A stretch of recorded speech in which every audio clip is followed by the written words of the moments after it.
Good evening, everybody. Welcome to the third session of Shape Up the Future Professional workshop series organized by the Electrical and Electronic Engineering Society of Faculty of Engineering, University of Peradeniya.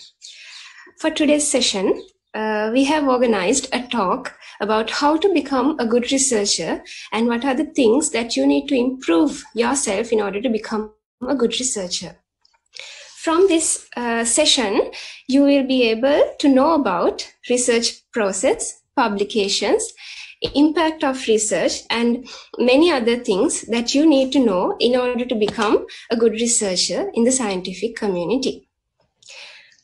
Most importantly, today's session is conducted by one of the professors in Department of Electrical and Electronic Engineering, Professor J.B. Ekanayaka, who has very recently been listed in the top 2% researchers in the world by a study conducted by the Stanford University in California, USA.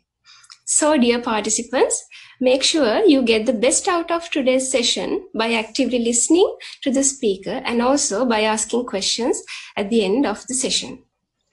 Without further delay, let me invite Mr. Praveen Dasanayaka, the President of Electrical and Electronic Engineering Society, to welcome the gathering. Over to you, Praveen. Thank you, Dilara. Good afternoon, everyone.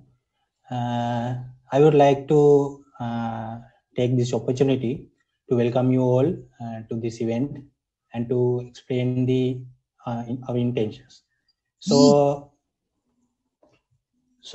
first of all, I would like to warmly welcome Professor Janaka Ekanayaka, the guest speaker of today's event. And also next, I would like to welcome Dr. Rushan Gottlieb, the Senior Treasurer and the Advisor of EASE, and also all the participants who are joining with us today.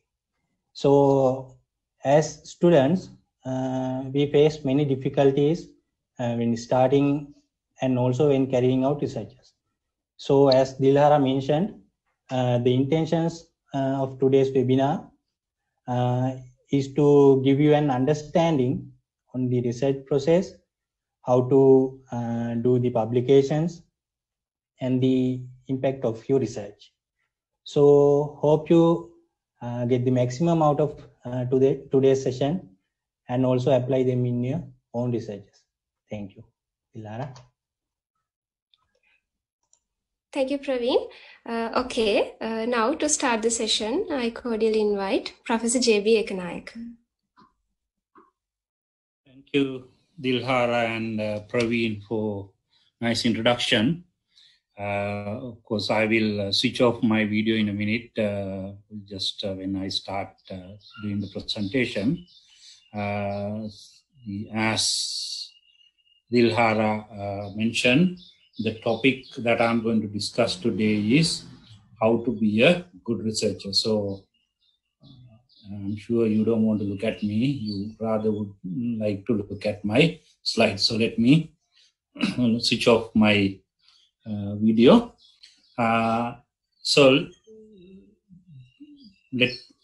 The outline of the presentation is, of course, you were already, the Dilhara has given a brief introduction about me, but let me take you through a few more details to give you an confidence that I am a right person to listen about this topic. Then I will take you through some tips to be a good researcher. And also I would like to dedicate this presentation to my guru, Professor W.P. Jayasekara. He taught me ABC of research when I did my undergraduate research project with him a long time ago. Now, when you look at my journey, of course, we were again one of the special batches in the country who spent 7 years in the university trying to get a degree. Not because that we were learning quite a lot of things more than what you guys are learning, but mainly because the university was closed half of the time. Then in 1990, I joined Peradeniya University as a professional lecturer. The salary that I got was around 2,500 rupees, which was good enough for me to have a very good life. Then in 92, I went to UK to pursue my PhD at University of Manchester Institute of Science and Technology. This university no longer exists. It has been merged with University of Manchester. So you could call it, I got a PhD from a dead university. Then I came back to Peradeniya in 1995 and became a senior lecturer. Then probably I was maybe one of the youngest members to be promoted as a professor at Peradeniya. But 2007, of course, I quit my job and I went to Cardiff, UK, and worked there as a reader for many years.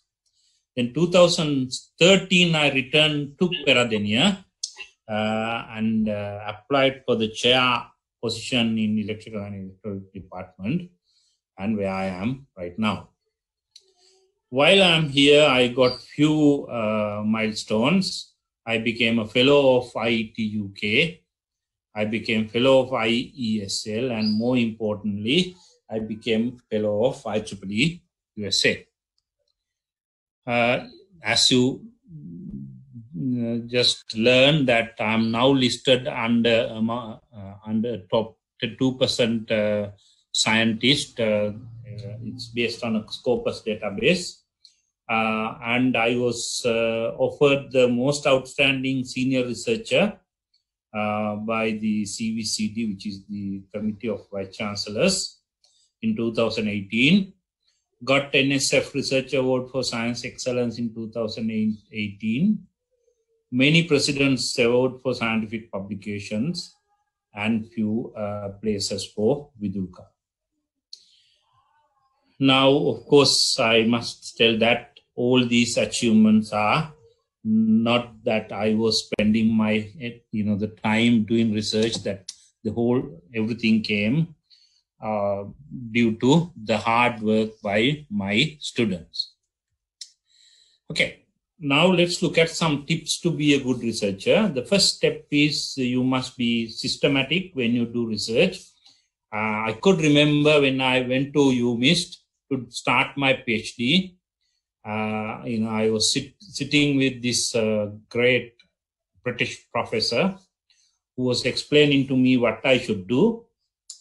As typical Sri Lankan student, I was nodding my face, pretending that I understood everything he was telling. But the bitter truth was I couldn't understand anything he was telling because the British accent was so difficult. My English wasn't good. So I was, sitting there. Then I went back to the lab and I did something. Then, I came back and showed it to my professor. Then he was, looking at me rather strangely and asked, Janaka, why did you do this? Because that is nothing to do with what he asked me to do. So, this is the typical approach. We usually go with an ad hoc approach. And also we, as students, we are not inquiring. We are very reluctant to talk. We just keep nodding, pretending that we know everything. But, the reality is we don't know anything. We don't listen to, or we don't want to clarify things. So this is, of course, will not help you to be a good researcher. So always inquire and follow a good research path. And I will take an example to introduce you what is the best research path one should take. Of course, depending on your area of expertise, your research path may vary, but generally it is under the same guidelines that I'm going to describe to you in a minute.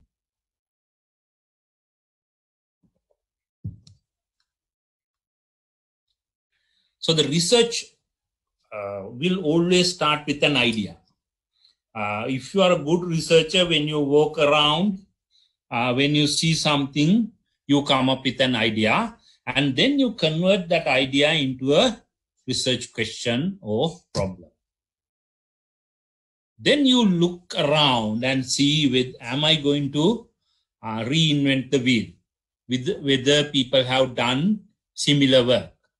What are the gaps? And you, in order to understand that, you need to do a thorough literature review. Once you do the literature review, of course, I need to press that. Today you will find many journals publishing papers.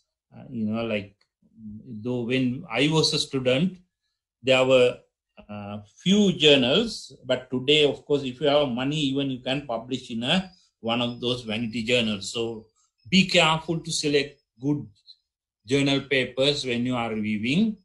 And there are few good conferences. So whatever it is, make sure you go for quality research papers when you are reviewing. Of course, while you are reviewing your research area, you may be able to refine your idea and the research questions. Then you plan and design your research. You will select different methods and tools to pursue your research so that you can find a kind of answer for your research questions. And your literature review will also help you to refine your method. Remember, you will do a thorough literature review at the beginning of your research of your research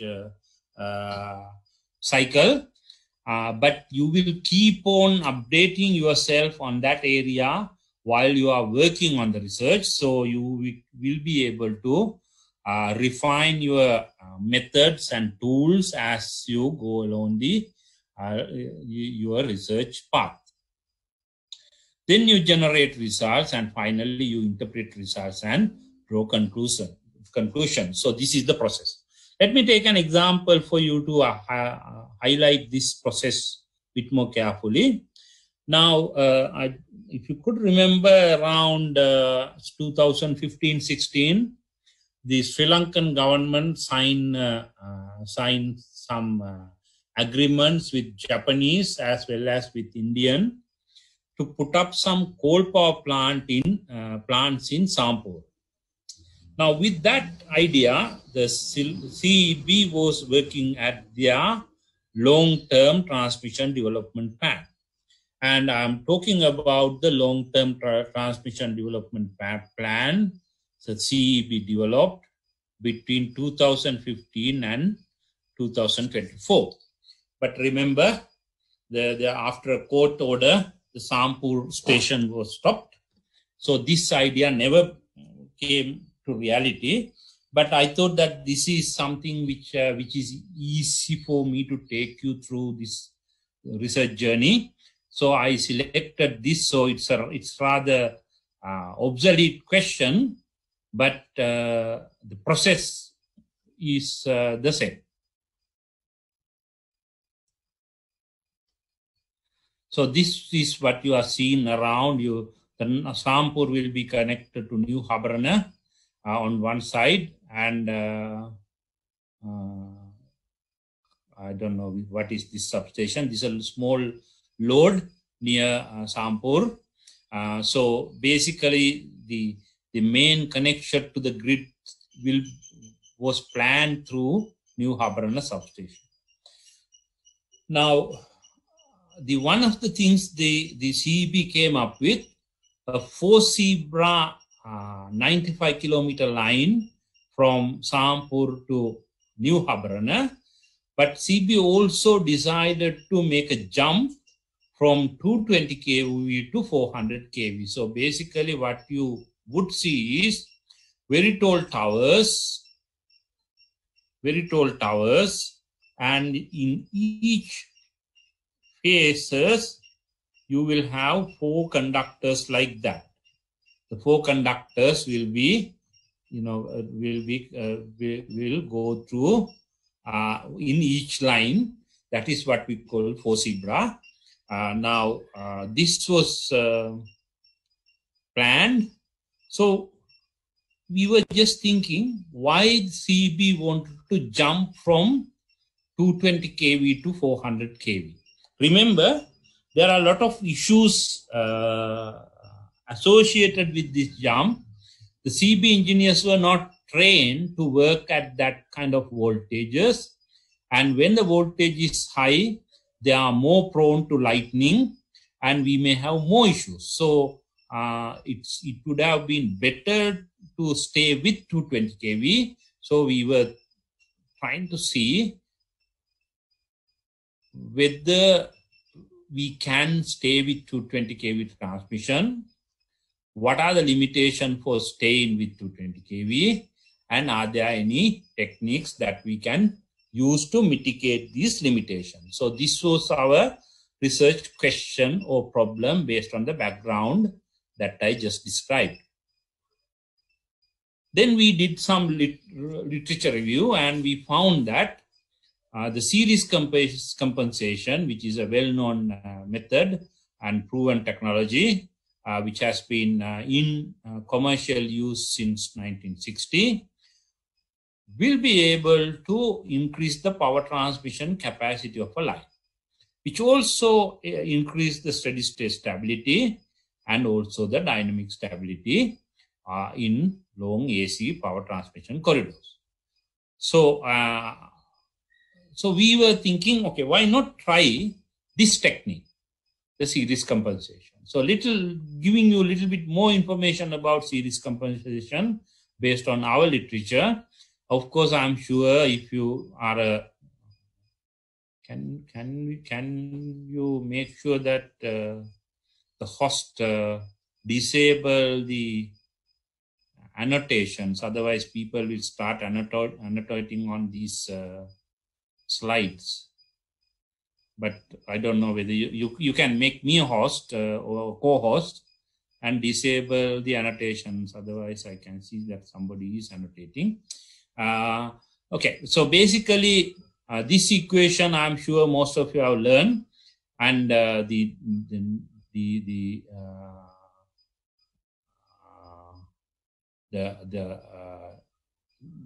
denominator of the equation is the line impedance.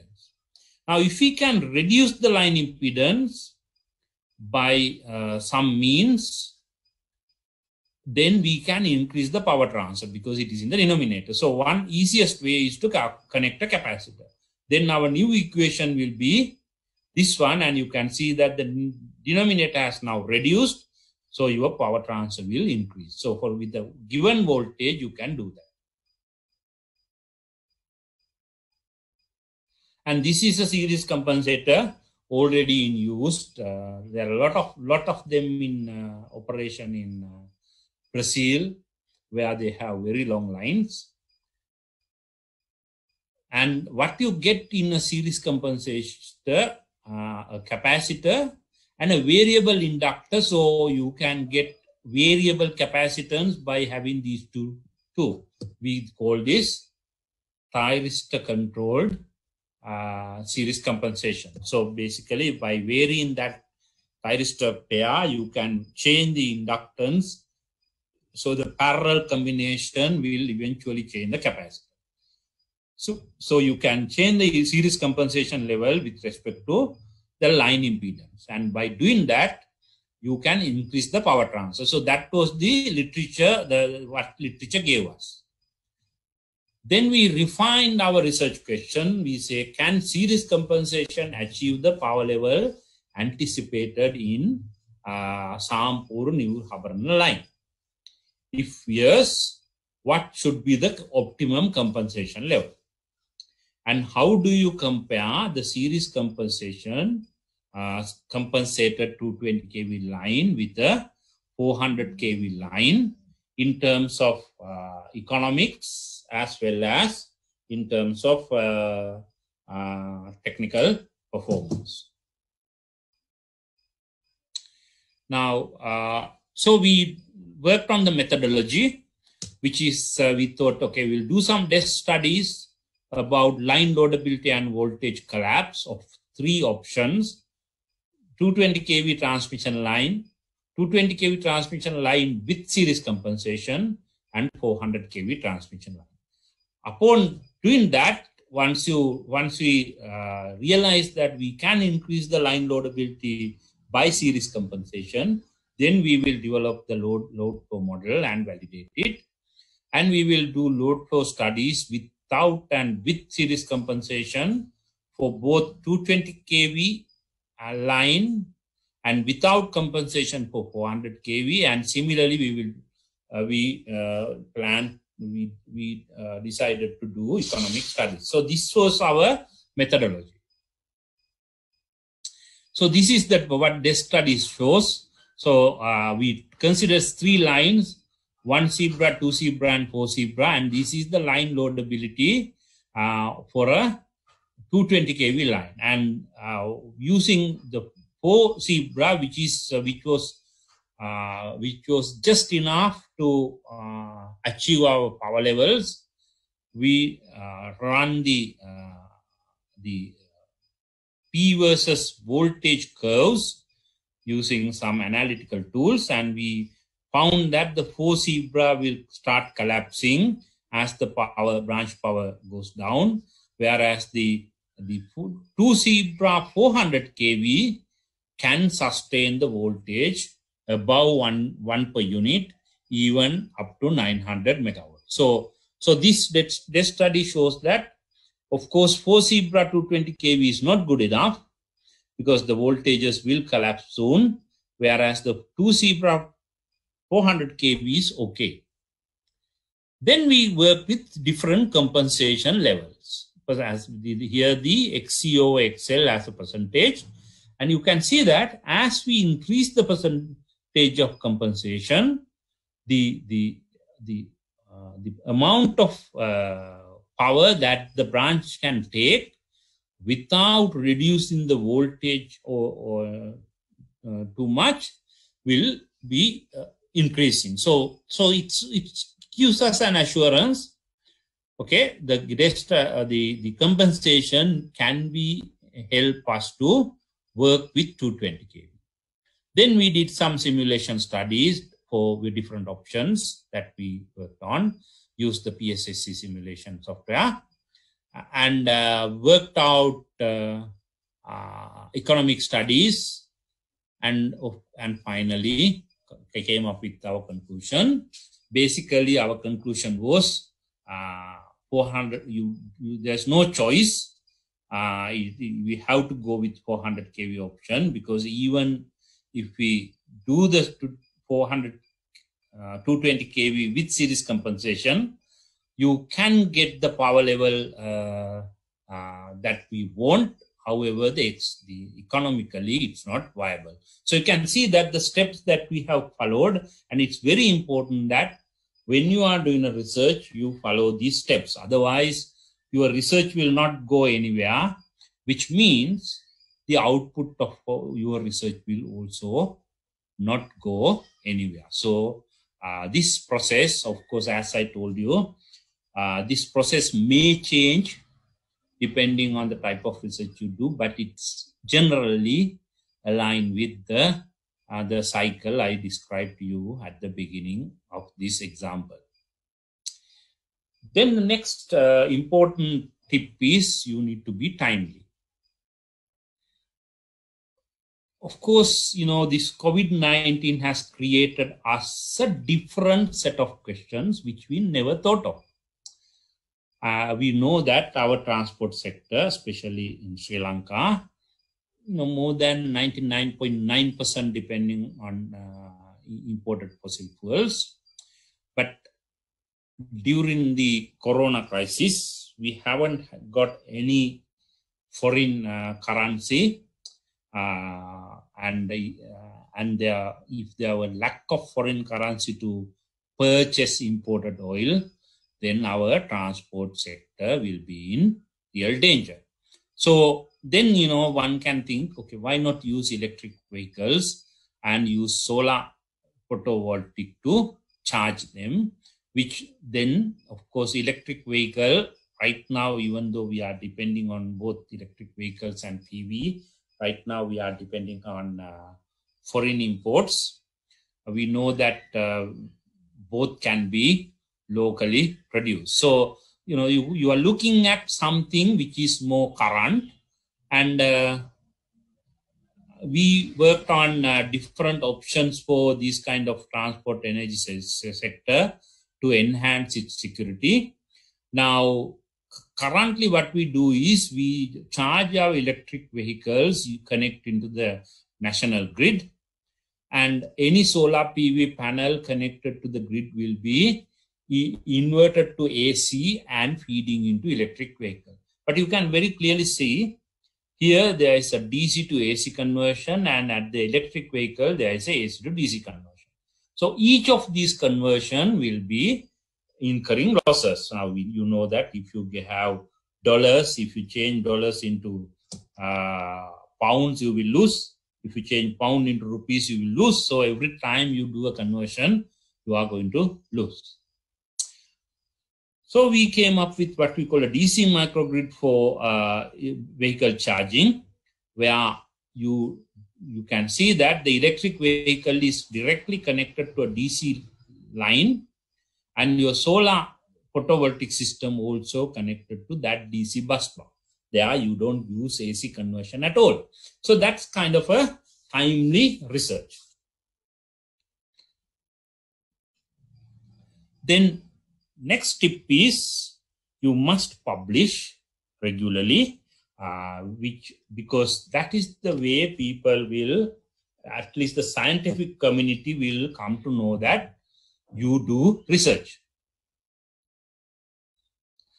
Now, when you are thinking about publications, there are different types of papers. It could be a review paper. It could be simulation only with some background, which can be published in a conference, which you can, if you have theoretical background supported by simulations, you can think about a journal. If you have good practical work, you can always think about high quality journals. Of course, good simulations also will lead to high quality journals, but you always must think of publishing your work in very good journals. Now, if the area is current, then of course it's easy to publish.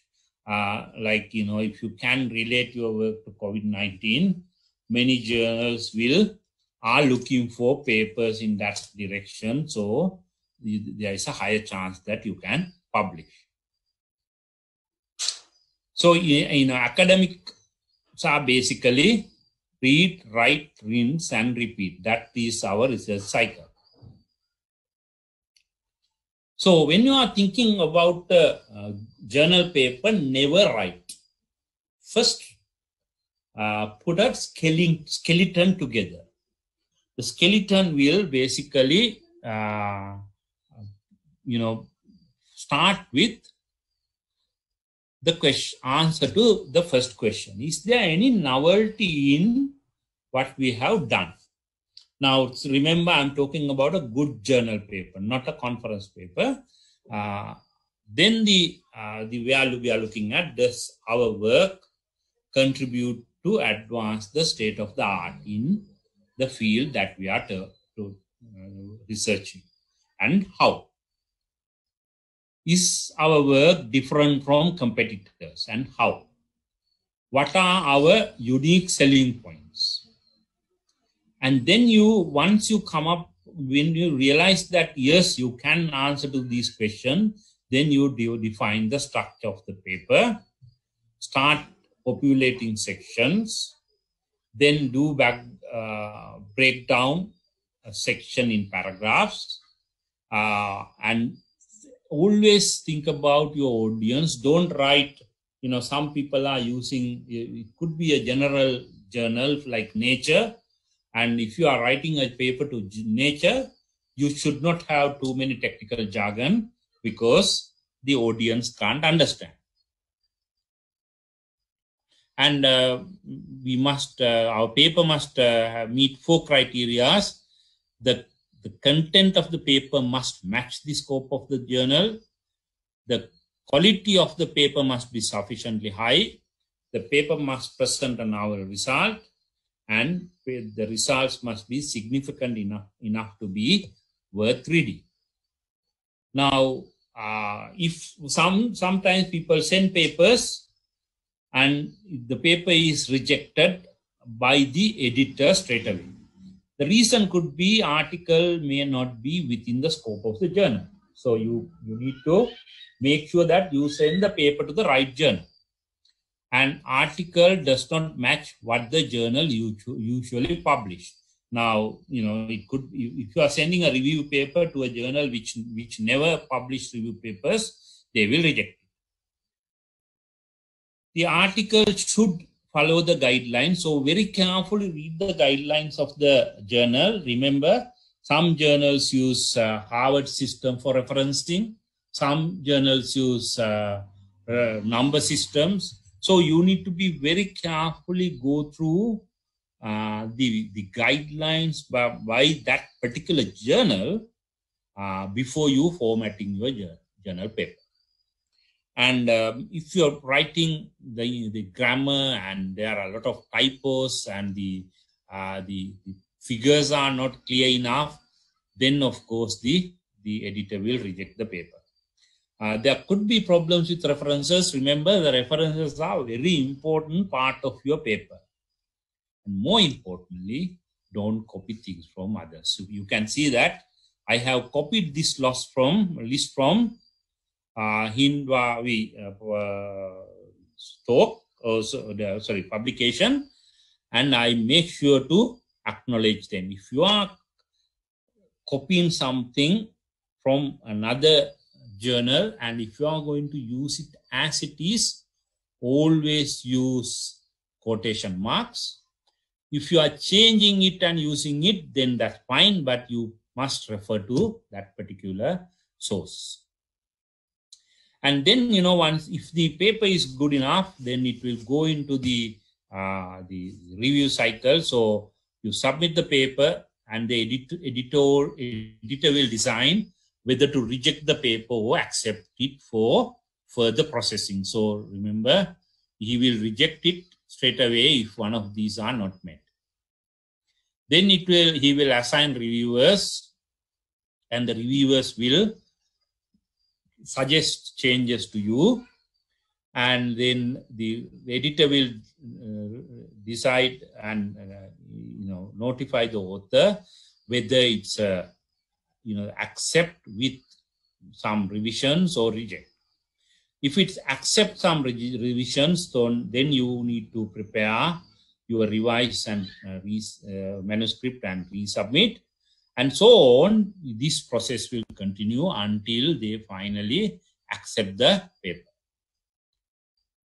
Now, very important that we carefully address the comment by the reviewers. Remember, never argue, never try to create an argument with your reviewer. Never try to give answers to him. Try to see whether you can incorporate reviewer's comment in the paper. So don't challenge him. Address the comment through the paper. So, you can say that, thank you for the comment. The authors realized that there was a lack of explanation regarding the exact novelty of the paper, and we did this one, and this look at what we did. So, that kind of a description will plead the reviewer, and he will look at your review carefully and give the decision most probably in favor of you. Then more importantly, think about impact of your work. Now, let me take a simple example. There are two researchers. They are, identical in terms of qualifications and profiles. They both has published many papers. They both are editorial board members in many journals. and they both apply for funding. In a grant, they submit a grant application for funding. Now, Professor A applied for a research grant to work on a specific disease that reduces the milk production of cows by 10%. Whereas Professor B applied for a research grant to work on the psychological situation of cows when their babies are separated from them. Now, you can see that both are trying to work on some research related to cow, but the first, Professor A, will have direct economic benefit. So, if the funding body is from a country like US, where they are looking at the economic gain, I'm just I don't want to say country X. I don't want to say US, country X, which is mainly concentrating on the economic gain. Then they will give funding for Professor A. But if you are talking about a country like India, that I can definitely tell, where they consider cows as gods. So they will be more careful. Remember, what is happening is, in order to take more milk from the mother, most of these multilateral companies separate the calf from the cow, and that creates a real psychological problem among both. So, country like India, who look at this in a more psychological manner, will support Professor B. So you can see that the impact depends on the situation. So there you cannot say that impacts are universal. Different funding bodies will look for different impacts. So if you list the impact, you can find long list of impacts. Now the first one, I wanted to highlight the very first impact: understanding and awareness. Now remember, you do your research, you published your research in a technical journal. Now remember, your audience is very small, and you will be using technical jargon that only your audience can understand. However, impact of your work will be very limited if you just do a publication. So many grant bodies will not consider publication as an impact. However, if you can think about a video that simply explain your work to the general public, to policymakers, to people from other disciplines, that has a greater impact. That is what you call the understanding and awareness. So, if you guys are doing your undergraduate projects, make sure that you, create some videos.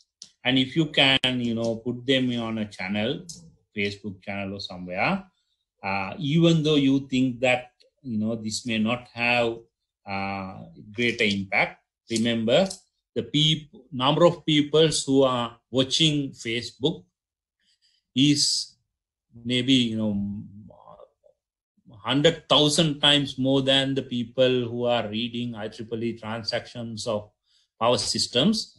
So more people will come to know your work, and you will have better chance of progressing your research career. I mean, even a foreign university professor may look at your work and see, oh, this guy is doing really good work. So they may even invite you to come and do research with them. And then, of course, some politicians will look for economic impacts. You can have impact on public policy and services, impact on society, and so on.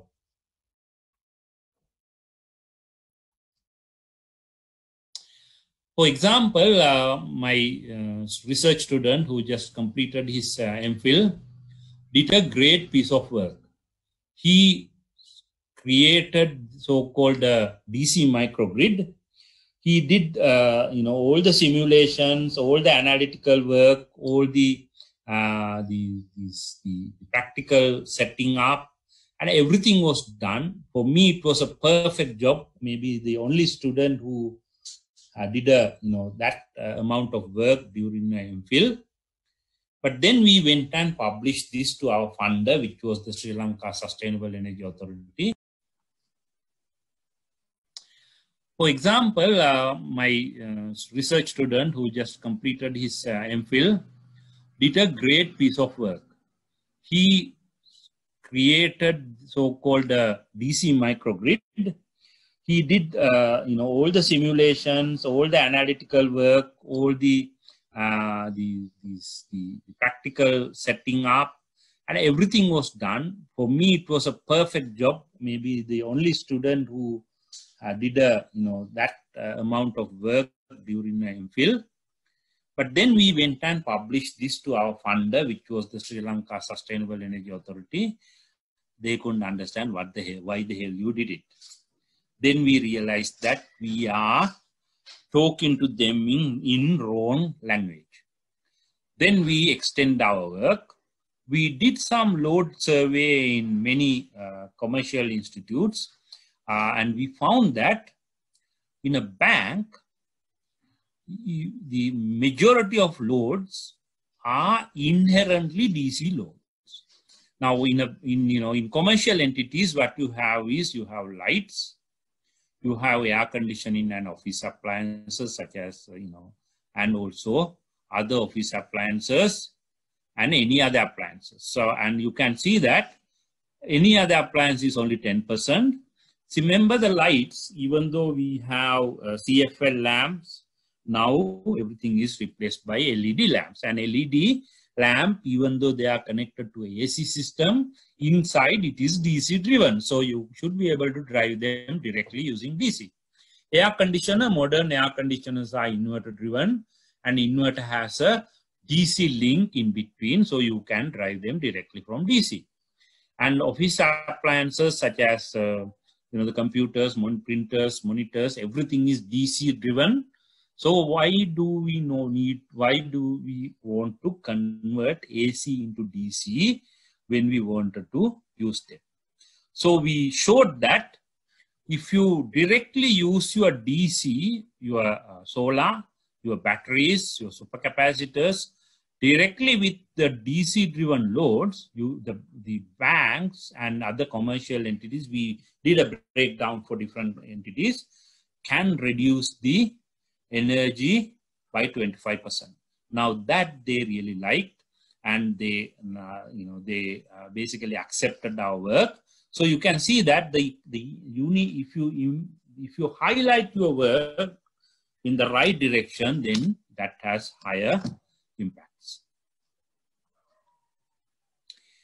And always align your research with current topics.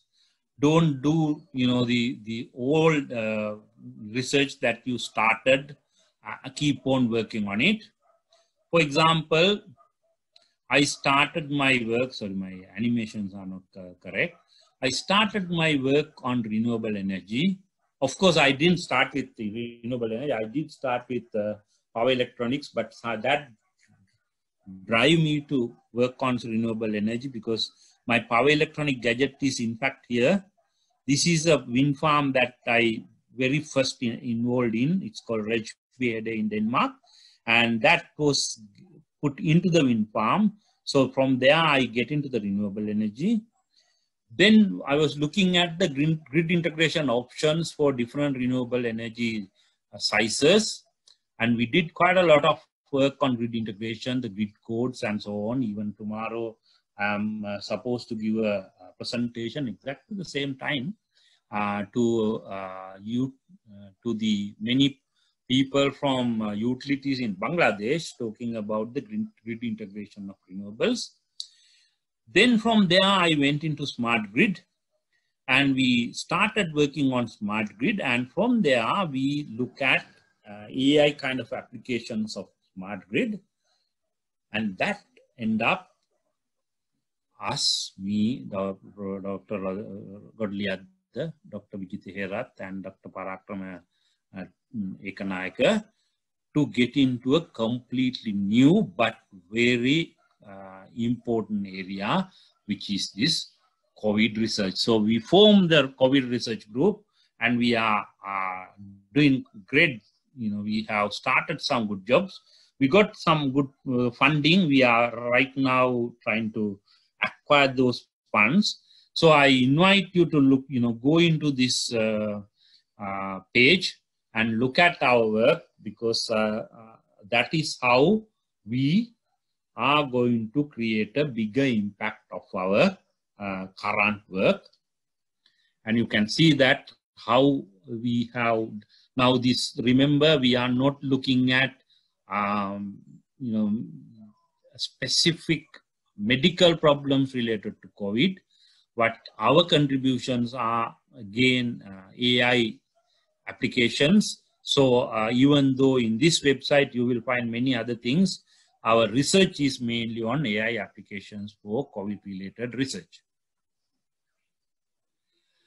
So that's basically what I wanted to show you, and I think I'm more or less on time.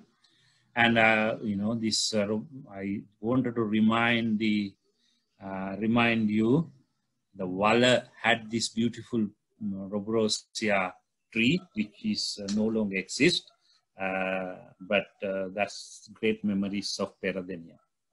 Okay, I'll stop there, and I'll pass it over to the organizers for the questions or any other views. Okay, thank you, sir. That was a very valuable set of knowledge that you shared with us. And now, participants, it's your turn. If you have any questions to ask, you can unmute your mics and ask them, or you can type in the chat as well.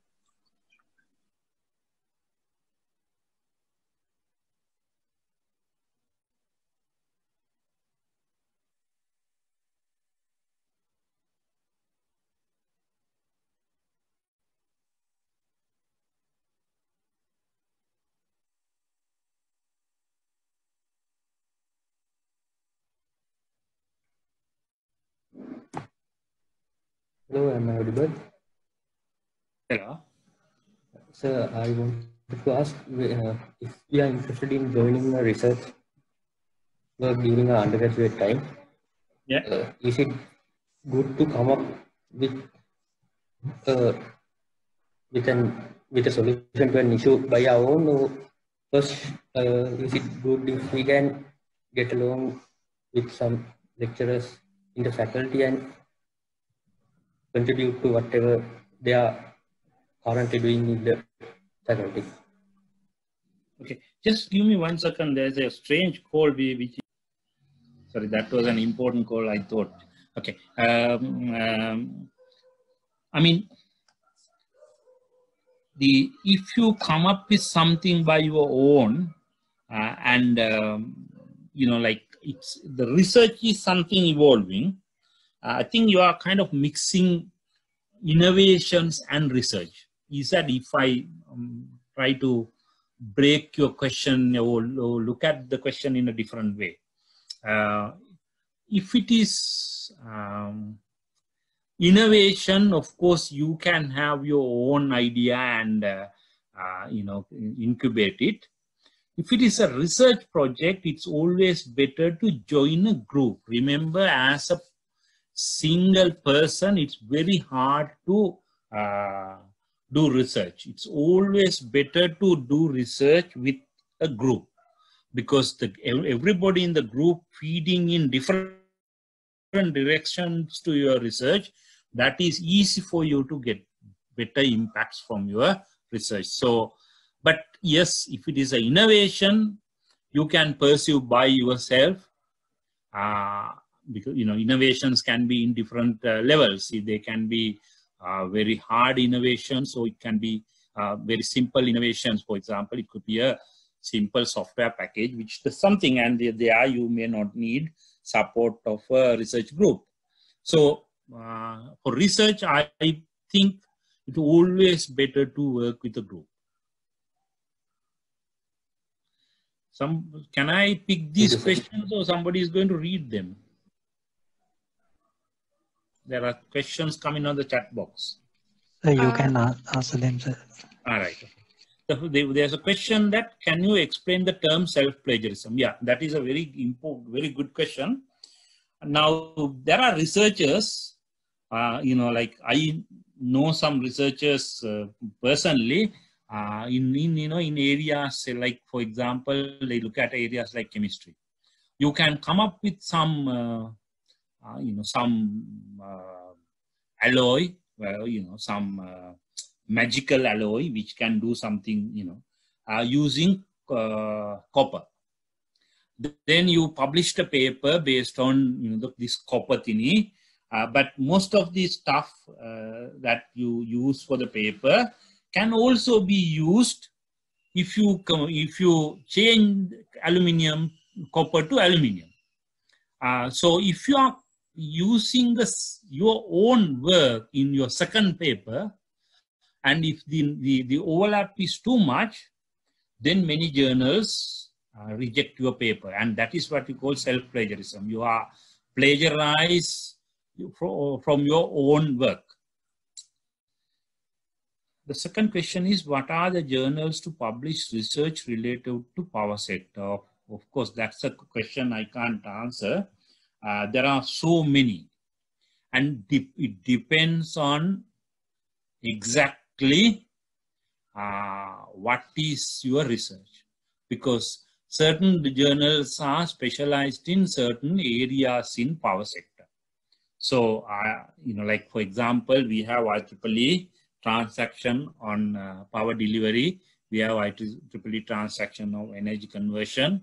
We have IEEE transactions on power systems, and we have IEEE transactions on smart grid.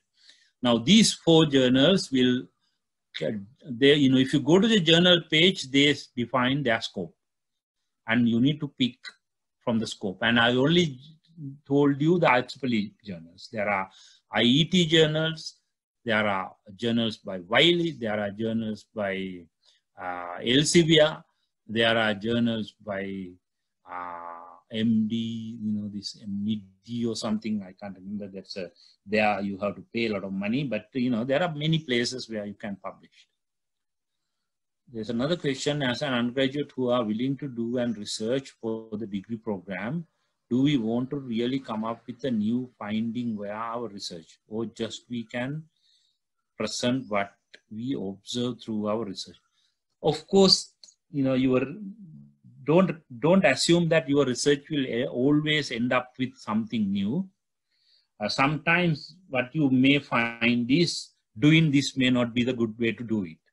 That's also research. You will spend four years doing a PhD, and end of the day you may say that, okay, I did the research using this method, but that method never worked. And these are the reasons for why it didn't work.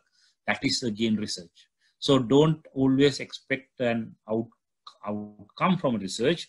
As far as, especially, undergraduate, if you can do high quality research, yes, you will be always benefited from that, because you will then get your, the funding for your higher degrees and so on. So it's good to publish, but it's not always possible. Okay, there are so many questions coming in, so let me take another one. How to deal with situation where the source document lack proper DOI in Harvard style? DOI, what is DOI? Can you expand it? Some of these Udara Suravir. What is mean by DOI?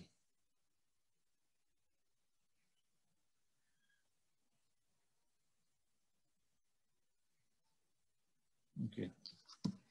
Maybe he has typed. No, he's not typed. I'll take that question later. Something to do with references, but I really can't use that term before. Or maybe it's a term that I know, but the way you have written it, I can't get it. So let me come back to that question. There's another question. What is the approach for selecting a supervisor for an MPhil research? Okay, that's a difficult question. Of course, your research interest should match with the supervisor's current research work. And if you can somehow find out from the former student of a particular supervisor, whether the supervisor is helpful, whether he guides the student properly, that is very important, because I know that there are some supervisors who take the students and then they just dump them to work. So it's important that you also have some good guidance from your supervisor. There's another question. When starting a literature review, how to find literature? What are the good sources we can use? When I did my undergraduate project in 1988, I started. My Professor Jayasekara told me, Janaka, find some references for your research topic. And remember, when I was an undergraduate, there was nothing called Google. There was nothing called IEEE Explorer. We hardly had computers. So only thing we had was a huge library with journals, which is no longer exist. There was a huge journal section in our library, which had so many journals. You go into, as an undergraduate, I went into journal section first time, and I nearly fainted by seeing the amount of journals. And only way I could find a journal paper for my research was taking a journal. The journal comes as a yearly bounded book. So I took that one book, sat down there, just, going through page by page to see whether anything is there for me. Of course, you guys are now lucky. You have IEEE Explorer, which will give you a very good data base to look for journals. All you need to find is the correct keywords for your search. Everything is based on the keywords. If you can find the right keywords, you will hit with the right journal papers. The one is the Scopus. You can go into Scopus and surf, or you can go to Engineering Village. So there are so many, search engines that will help you to look for good journal papers. I think this is again the same question.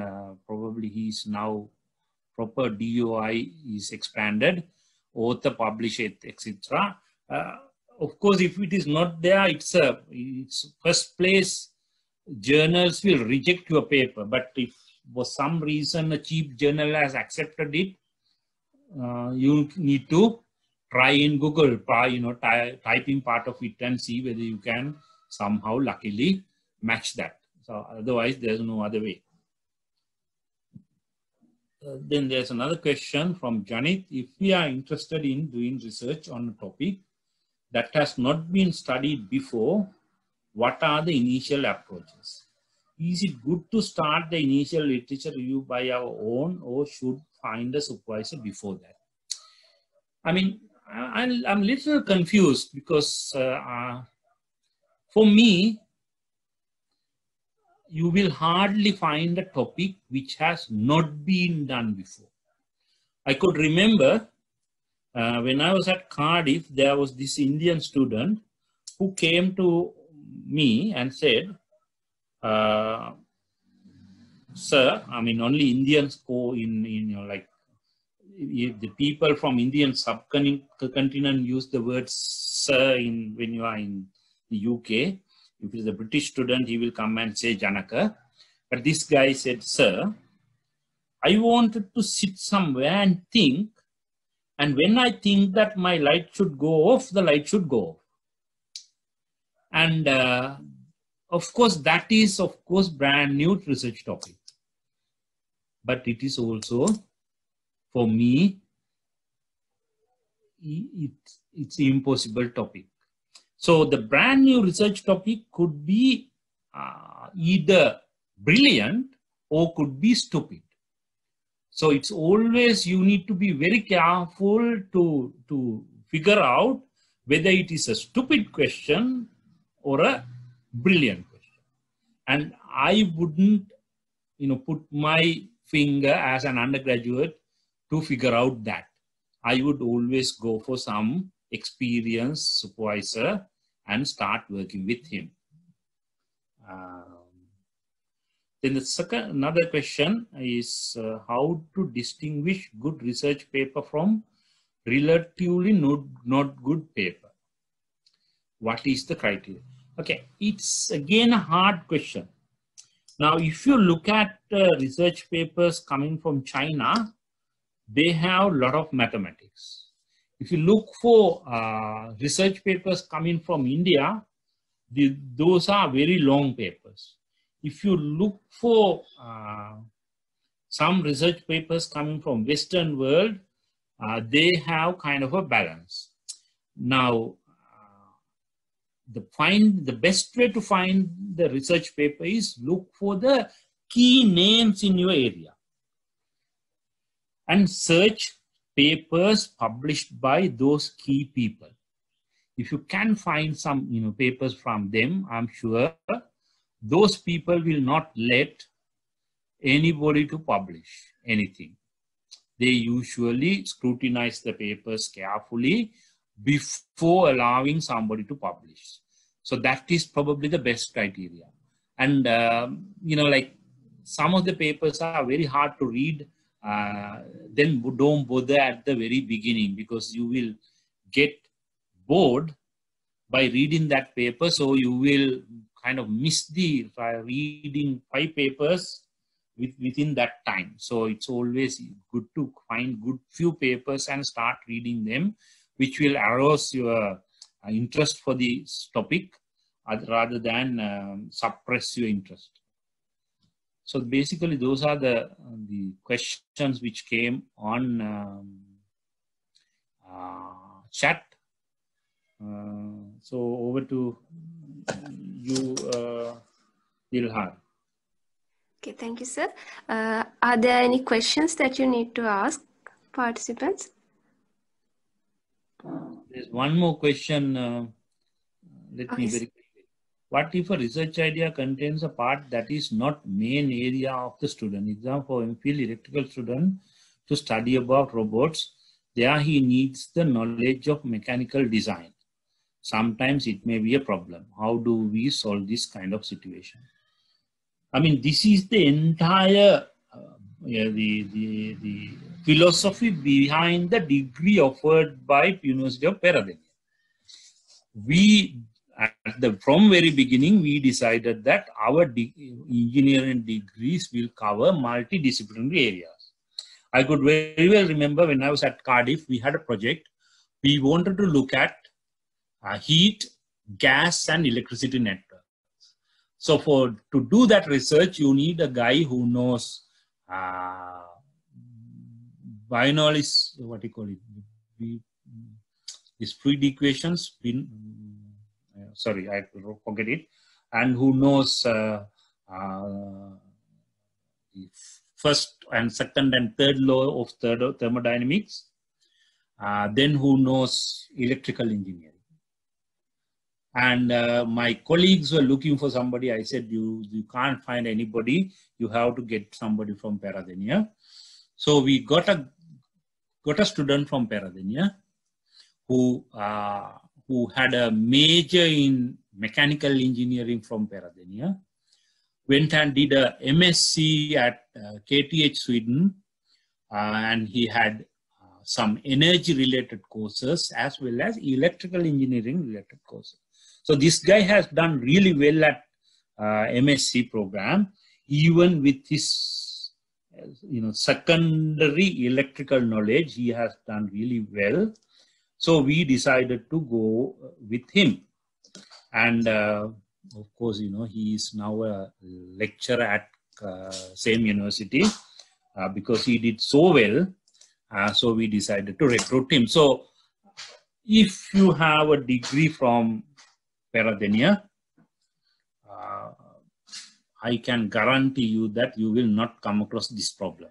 You will have the basic knowledge to do this.